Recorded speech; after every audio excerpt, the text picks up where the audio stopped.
Hi, I'm Adam Martin, a product manager, and I work on improving interoperability and the use of standards across ArcGIS. So the need for more R&R, reproducibility and replicability, arguably captures that essence of the open science movement.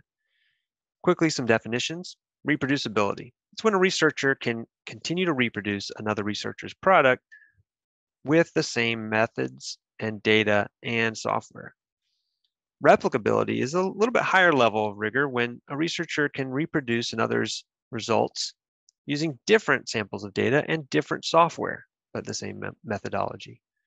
So I recently walked through a well-known research collaboration supported by Esri, so I could see if I could get a little more R&R out of it.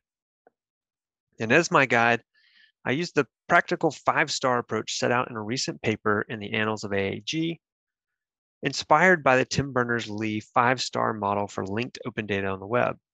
This paper makes several recommendations, but best of all for us, the authors provide a brief framework to help us assess our own research and aspire to even higher levels of reproducibility and replicability. So I took the 5-star framework and evaluated the Ecological Marine Unit, or EMU research from 2017.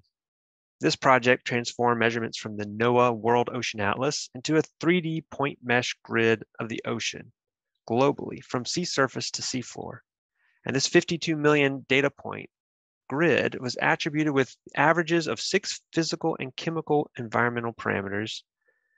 And then, using spatial clustering techniques, the research derived 37 distinct profiles or volumetric regions that describe distinct variations of the 6 key variables used. This is the 37 EMUs. So, okay, now let's walk through this 5-star guide and see how the EMU project stacks up. At this first star, the paper calls for the data and code to be made available in a public repository and shared in open data licenses. For the EMU project, Esri collaborators created a public cloud repo in ArcGIS Online with a group of 23 items that represent the output from their research primarily, including the full global data set in multiple formats, that same data set chunked out into smaller regions to make them more manageable, as well as those EMU cluster polygons. There's also an item called an ArcGIS Pro package that is the local EMU with tasks.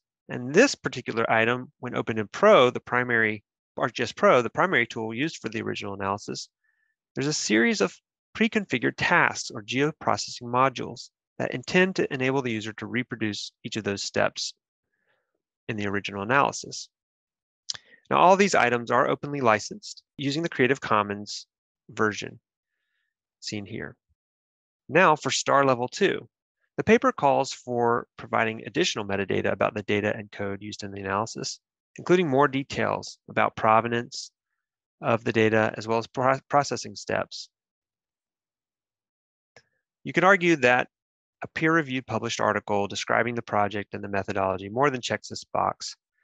But we also, in these public repo, in the items, see that there's metadata provided on the item details page. And this can be unstructured and not complete to still get this level 2 rating here. All right, at level 3, though, it calls for more complete and structured metadata, including detailed attribute information. So let's go back to our repo and see that we have a data dictionary, but we also have in the items themselves a structured metadata document in XML that has that attribute information detailed, as well as the process steps described at a high level and other details about who did it, when, and what did they use, as well as some additional distribution links. As we continue up the levels here, the metadata and data are called to be presented in open standard formats as adopted by bodies like ISO and OGC. We saw the metadata already. That can be presented in ISO format. The data itself is presented in 2 different OGC supported formats, GeoPackage and the NetCDF. At this last and highest level, the authors call for encapsulating the entire project in a container like a Docker that allows researchers to completely recover the working environment down to the operating system level.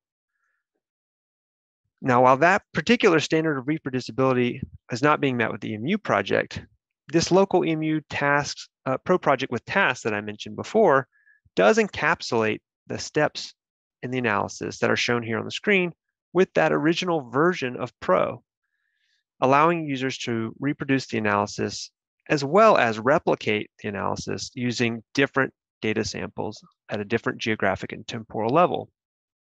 So I hope this quick assessment of the 5-star guide for advancing R&R helps inspire you and all of us to get a little more R&R in our projects.